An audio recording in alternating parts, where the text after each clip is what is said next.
Welcome back, folks, to episode 120 of the Running Man Self-Regulation Skills Project podcast with me, your host, Dr. Armando Dominguez, PhD in health psychology, licensed professional counselor, and an adjunct professor at a local community college. And what we're going to be discussing today is somatic empathy. Now, somatic has to do, in term definition, with the body. And many of the alternative methods of health that involve like massage, deep massage tissue release, such as myofascial release, deep tissue massage, and even methods such as Rolfing that deal with straightening the structure by starting at the feet and how we stand and working on the way up. They work with this idea of somatic memory, also a somatic state that has to do with how our body is.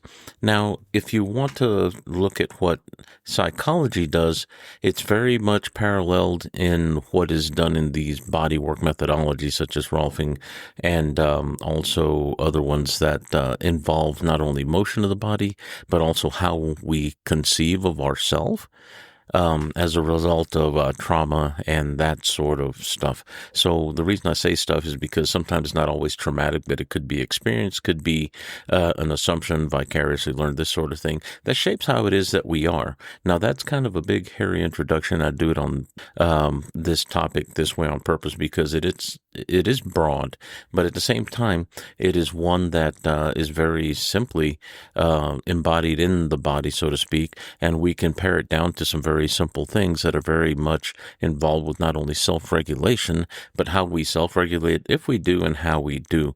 So to kick this off, we're going to be speaking once again of somatic empathy. Whenever we use the term empathy, it's usually considered an idea that has to do with how we may feel what other people do, so to speak. And we're going to separate some details here. One is that empathy generally, when we're speaking of feelings, has to do with my body responding to a stimulus that says my neighbor is not happy, is angry, or is sad, and therefore I recognize it in my mind, and this is the subjective or the cognitive process of it, and I can have an idea as to what I'm supposed to respond like and have empathy towards them in a cognitive sense, but not necessarily, in quotes, feel it, where my body responds and I'm feeling what they're feeling. A true empath will actually feel what a person is feeling, and if somebody's feeling a little uncomfortable in their stomach and nervous, maybe a little anxious, and we may mirror that if we have that true empathic quality going on. And it doesn't mean that one is disingenuous because one does not feel such things. I'll cover the reason why we may not, but it also is a self-protective factor to not always just get knocked off your saddle when somebody comes in feeling sad and then all of a sudden you're bawling your eyes out next to them and you're sharing a box of Kleenex. That's not necessarily what we're talking about, but it is involved in the extreme sense whenever we have people that are very empathic and have to be careful as to whom it is that they interact with. Now, the idea or the cognitive empathy that I'm talking about, that has to do with the process of seeing in our mind what it is that somebody may have told us about and recognizing that, oh man, that's not good. I feel for you, man. And maybe even wanting to extend a hand to assist, a hand up, for instance. And that's okay, but still not falling to pieces next to them. Now, we're going to shift gears a little bit and talk about the embodied empathy. And this can happen shortly after we realize the information that is shared with us that may be tragic, may be sad, or we may hear somebody's misfortune, or maybe even see somebody experiencing anything tragic, painful, traumatic for that matter, or unfortunate, and feel bad for them. And we have what the French would call couvade, and that's the pain of the mother, where in the case of a husband and a wife, let's say, having a pregnancy, and then new mom is experiencing, let's say, morning sickness, this sort of stuff, and then dad experiences as much. Some would say that even the weight gain that dad parallels with mom is part of that. I would say not so much. I think that's just lack of self-control and lots of Cheerios on availability. But what I'd like to point out is that whenever we have that sense of care for somebody else and we like somebody else, for instance, and if it's not somebody I have a relationship with, we have gone through an estimation of perception of information that we see in the individual, in the environment, and they are part of our external environment, and we've judged them. And people say, don't judge. Well, that's a really nice idea, but it's really kind of wishy-washy. Fact of the matter is everything that we experience is a process of perception and interpretation of that perceptive signal and determining whether or not it's good or bad. We've just cast judgment at that point, whether or not it's an approachable or avoidable thing. So it's based in our very deepest hedonic nature to judge. And even in the social scheme, we must. Because there are people that are not good for us. There are situations with people involved that aren't good for us. And we have to determine whether or not we want to go home to mama, so to speak. So we have to make those judgments. And it's not necessarily an ethical, moral failing or a sense of superiority, but rather the idea of survival in its most basic sense. In the quick and dirty sense, we have to make that judgment if I'm going to live or die. We're going to make that judgment, and it's based in our biology, but also our biology and our environment, our external experience that our body embodies a certain quality of empathy from. We've determined what that signal meant, and then we're judging it as to whether or not it's helpful or useful to us. Now, this has a lot to do with self-regulation because what we're regulating occurs in our body.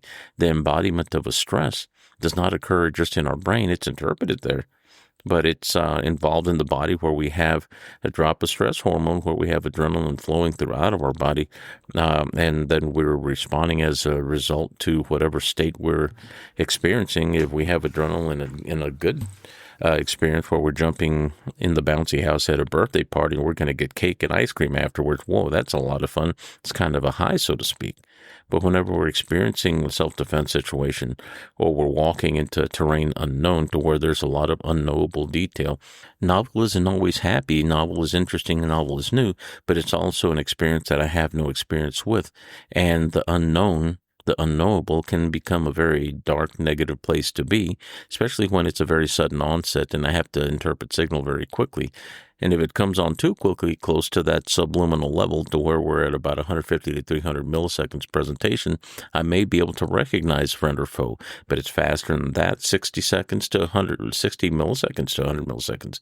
Now we're talking everything by default is considered a threat and could be damaged if in response to it, even though it may be a friendly force, so to speak. So we have to be very careful in recognizing that all the judgment and subjective awareness that we have in all this mental gymnastic we call higher cortical thinking and philosophy and strategy and all of those things, those come as a result of one thing being answered. And that is that my assumption of safety is being met and that I'm able to have higher cognition as a result of that. Because if I'm in a situation where I may have to run really fast or shit and get right away, so to speak.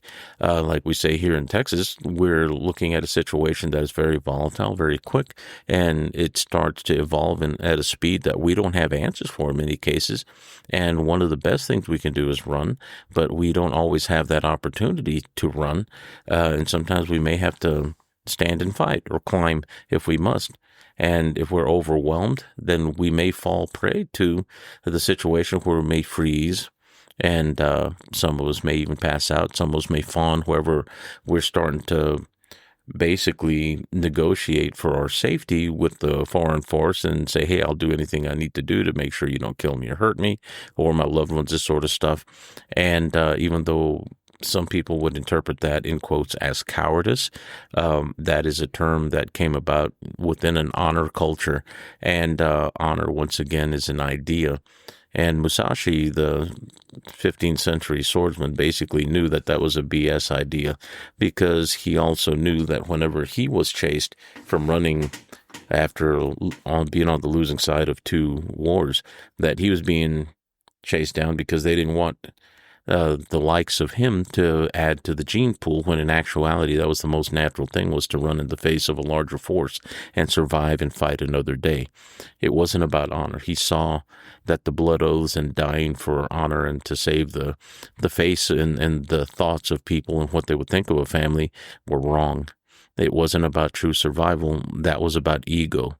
that was about a farcical account that was empowered and became very dangerous, no less, just because it was a twisted idea, did not necessarily make it true, but he was seeing things very clearly through a lens that most of us don't have the luxury of seeing through, and we get stuck in ego, and then we wonder why our lives are unfulfilling.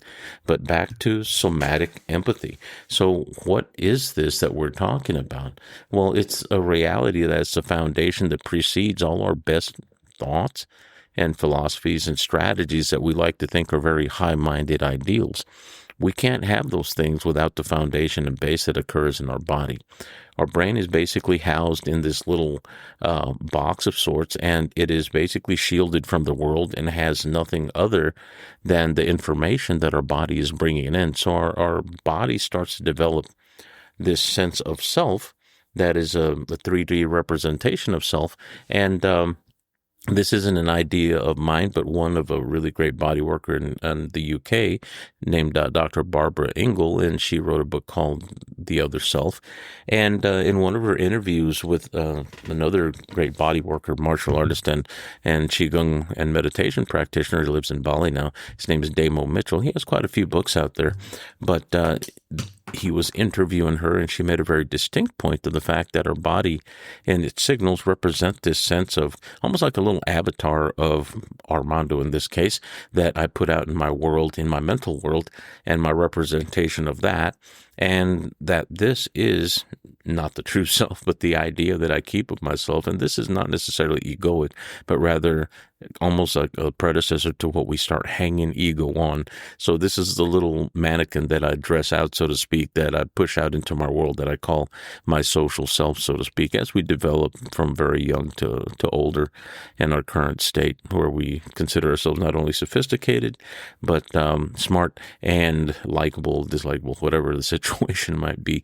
But the idea of another self is basically, it's our brain's representation of what we consider me, and it's experienced through our body. So the embodied sense of empathy, that somatic empathy, is something that we're going to move more into. And whenever we're discussing this, I'm going to give you a very distinct experience that I've had in particular. And I actually was able to talk to a friend that was, he's now a retired psychiatrist, but also a martial artist with more experience than I had at the time whenever I started training with him.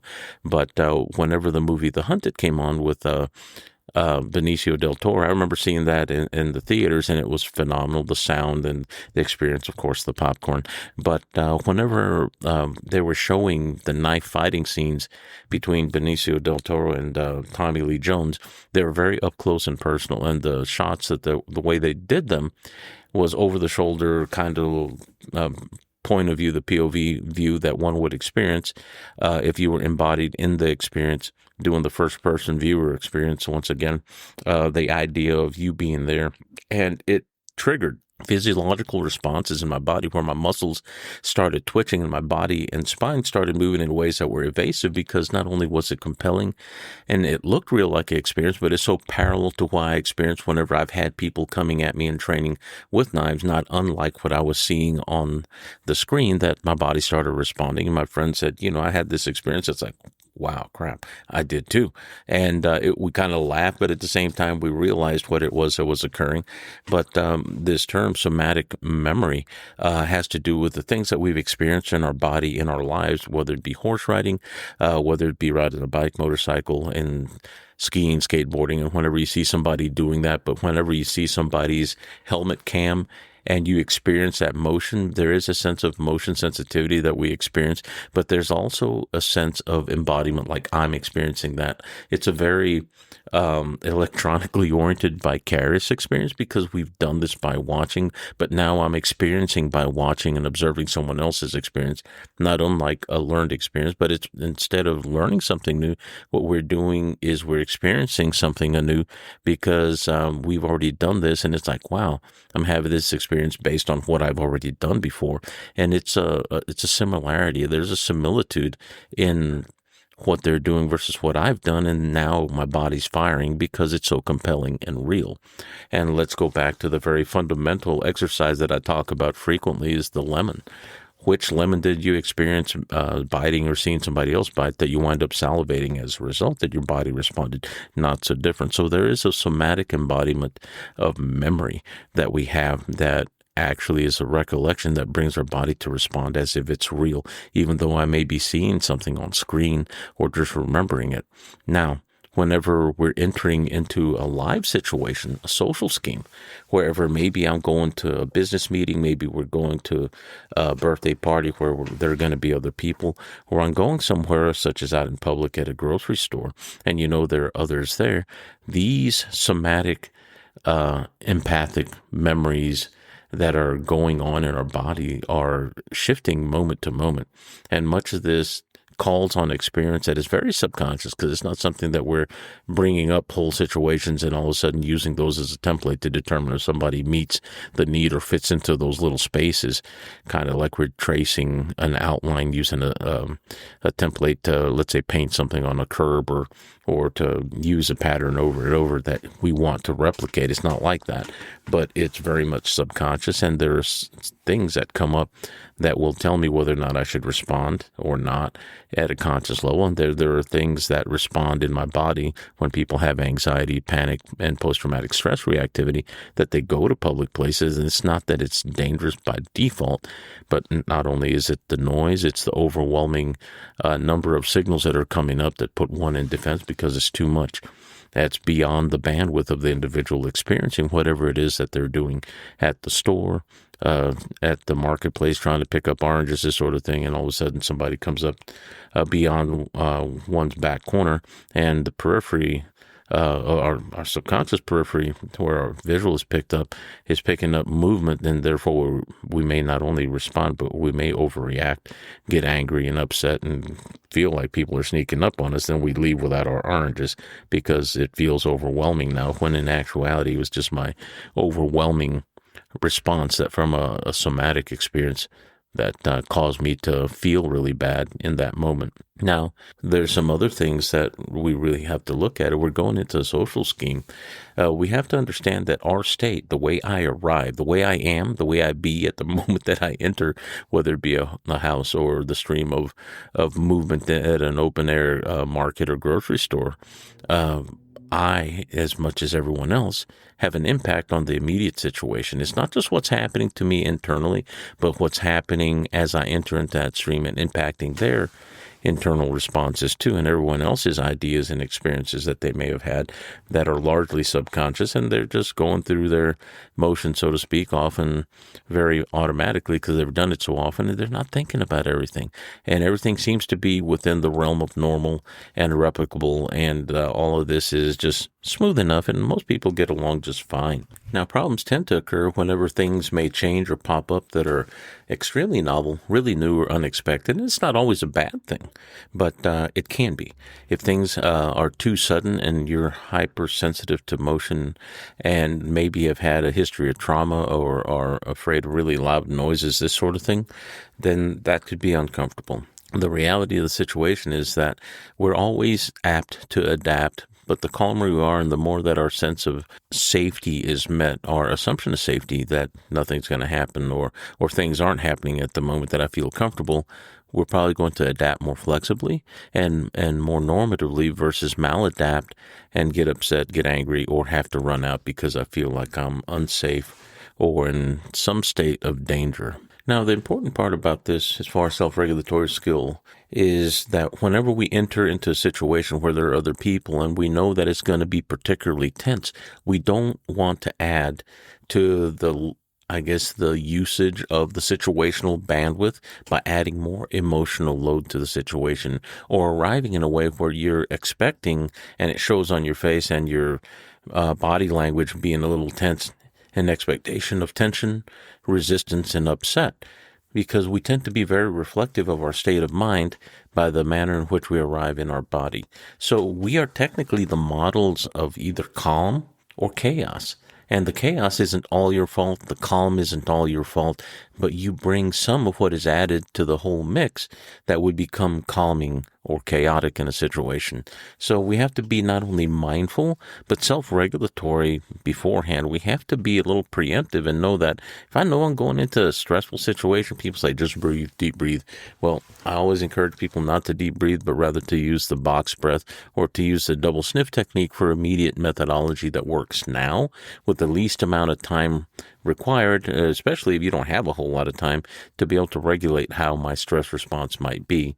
But also thinking about good things before you go in is helpful. That is also a resourceful tool to be able to use a former fun situation or excitement that may have been good for you as a resource to bring up good endorphins in your body, so that way you feel better going in. Now, there's some other things that you can do whenever you're going into a situation is recognize that other people are stressing too. And one of the best things to do is go in with intent of going in centered, calm, and collected, and not having judgments of how things are going to be until they actually play out. And you may have a predictive sense as to what, and also an expectation as to how things are going to be. And the idea is to know that things aren't absolute, even though we like to speak them in absolute, and try to avoid speaking in absolutes because that means your emotions are driving. If you tend to speak in always, everyone, everywhere, everything, all the time, everyone, ever, never, forever, that we're speaking from a point of fear and an expectation of doom, and then we start creating a self-fulfilling prophecy, which we do not want.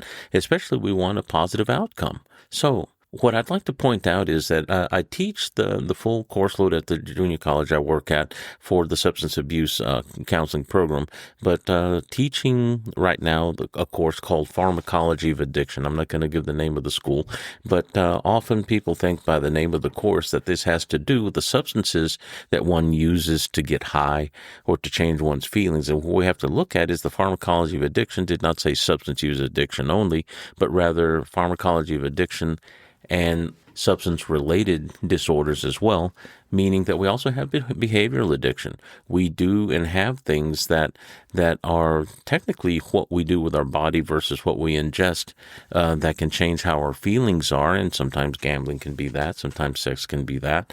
And often if we look at what it is that we call our most stressful situations in life, the way that we cope with them have always been hedonic. How do I stop the pain? How do I seek pleasure? And how do I keep from getting hurt? This sort of stuff. And how do I eat and befriend and also procreate? But if we really pare things down to the most simple, they come down to two simple things, and that's sex and death. We seek sex and we try to avoid death.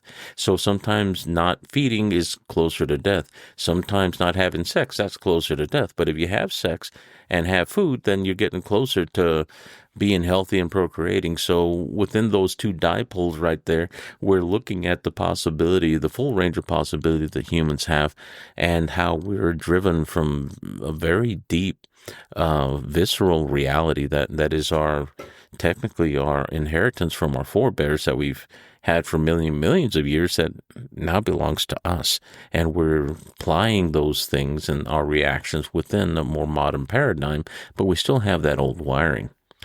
Now, I'm going to point one detail out relative to the addictive process. The pharmacology of addiction falls within the responses that occur within our brain and our body, and those are our neurotransmitters and hormones, and our endorphins. Endogenous morphine is what that is, that gets triggered by what we take in from the outside, and what we do on the outside of our body, our behaviors, gambling, spending, that sort of stuff, that trigger the release of those feel-good chemicals in our body. So the pharmacology of addiction is within us. It's already there. What's addictive is figuring out that we've got the triggers on the outside and systematizing how we do that so we can release that good feel more often when things are uncomfortable or boring or painful, this sort of thing. Now, there are some studies that have been done, and I'm not going to cite any in particular, but there are many that have been done with people that use painkillers, and that includes even having like ibuprofen. I had a famous author friend of mine that I have on Facebook mention ibuprofen as hillbilly heroin. First time I ever heard it, and I laughed. myself silly. Just I'd never heard the term. But also anything that blocks pain receptors such as opiates or even alcohol, wherever you have a depressant effect, and stimulants that actually change how you feel because maybe I'm feeling numb, depressed, and I need to feel something excitatory. We're looking at an alteration of how we feel, but what we're also specifically looking at is that people that use these substances chronically, alcohol is more legal, people that smoke, and we have these responses from nicotine as well, is that they do not embody empathy as much or as well as people that aren't using this sort of thing. The same thing happens when we overfeed or we oversex or over-gamble. Just pay attention to this point, is that the people that were studied, especially with the painkillers in particular, we have an epidemic of painkiller use in the United States and the more developed aspects of our world, wherever the people that usually use these chronically have a hard time feeling empathy. They can have the cognitive, oh, I know that I should be feeling bad for this person and I might help them, but they don't embody that empathic kuvad pain. And often there's an expectation socially that we may seem disingenuous if we don't feel the pain of the person that is suffering. And it's something to really think about. And many times we realize that people that chronically use have falling away of relationships because they can't empathize with their partner. And this is not something that is tied to sex or gender. This is just a reality that has been studied and has been shown, and there are trends that many clinicians notice that even though they may not be alcoholics or drug addicts, but there's a chronicity of use, it's a regular part of their life, they tend to get to a point where they can no longer feel, if there's some differences in a relationship, where they can empathize with the partner. And this is a very distinctly important thing and is a foundational point to start learning how to self-regulate some things that could be impacting what could be most important relationship in our lives. And this isn't just spouses. This could be with our kids, or this can be with our friends and our loved ones that we have gained over time. So that's going to be it for today's discussion on somatic empathy, and I really liked much of the information we talked about because it's actually going to lead into some other areas that we'll be covering more in the podcast as the future moves forward. And I certainly appreciate your time. I want to tell you thank you on this Sunday afternoon, and we're having Labor Day tomorrow, so I'm off of work, so I'm going to have an extra day to go do things I like to do. But if you get a chance, send people to YouTube. I got a couple more listeners, 2 more subscribers. That's awesome. I can count. If you're there, subscribe, like, and share. That helps the algorithm. But also, if you know people that may be able to benefit from this podcast, I am also on Spotify and iTunes, Amazon Music, and everywhere you can find your podcasts. And please share it with people. I'd love to hear from y'all. If you have any feedback for me, please send it to the Gmail. That is runningmangetskillsproject@gmail.com. I'd love to hear from you. And if you have any suggestions that you'd like to hear me talk about, please send them to me. Once again, I'd love to hear from you. And we're moving forward towards interview format. Once again, I keep saying this because we're just around the corner from it. I just have to keep getting things in order a bit at a time. One-man show, but it's going to get better. And I certainly guarantee you that I'm going to give you the best I got. And if you never hear from my mug again, if you get anything from this podcast, I want to be information that'll never stop serving you. That's my goal. Something that you can use in many paradigms, not just in pain or in counseling settings, but rather in your life. And if that's what's happening, then I've done what I set out to do. And take care. Walk well.